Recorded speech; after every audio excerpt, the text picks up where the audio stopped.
Hello everyone and welcome to the greenhouse. If you're new, I'm Danny. Welcome. You've been here before? Welcome back. I'm happy you're here. Today I'm going to attempt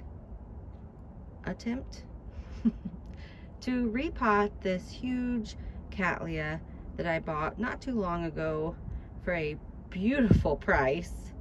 It has beautiful red blooms on it and it's huge, and I'm going to try to pot it up in this pot I got from the Orchid Den, but I'm gonna see if it'll work or not. And I want to get it out of this media because it's kind of stinking, and that's never a good sign. So come along with me. So I showed you the pot that I want to pot it in, and I'm going to do a mix of this small bark and a mix of small pieces of brick. You can find bags of this, the big bags, like 20, 30, 40, 50 pounds at Lowe's. Just make sure you rinse it before adding it to any of your orchids.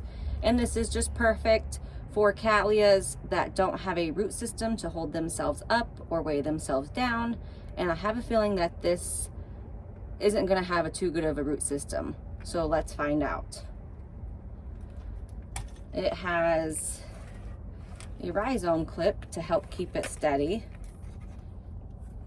So that's one sign, but also with the stinkiness of what's happening with this one, I just don't think it's gonna have a great root system, but I hope it surprises me.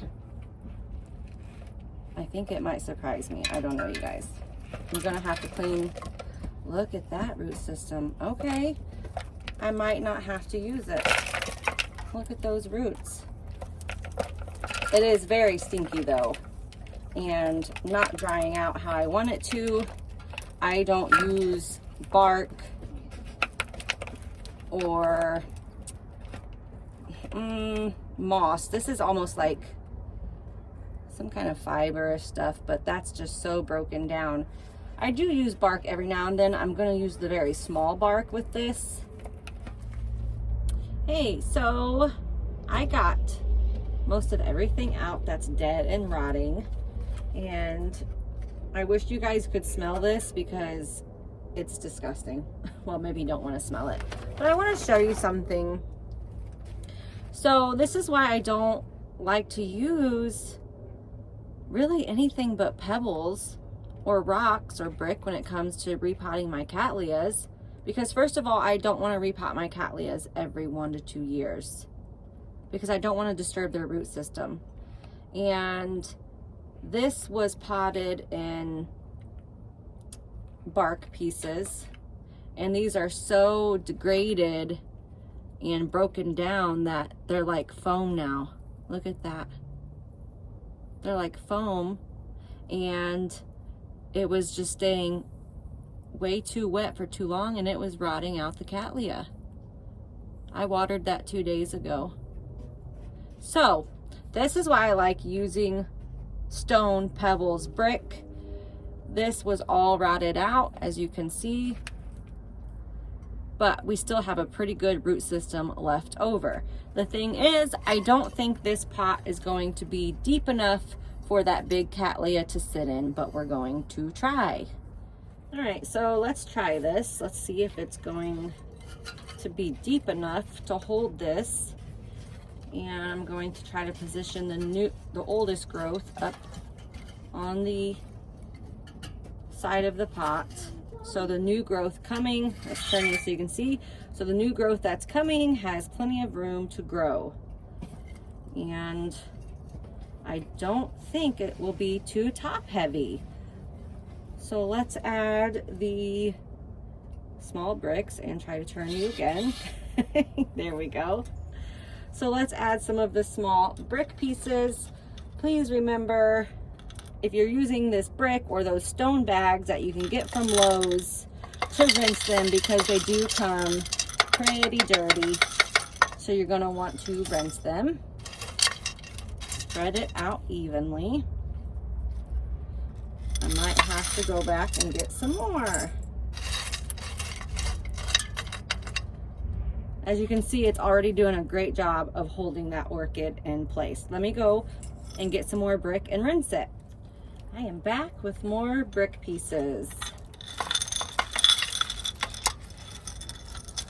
I really like using the brick and the pebbles. Your Cattleyas get to dry out all the way, and these pebbles just, they don't rot.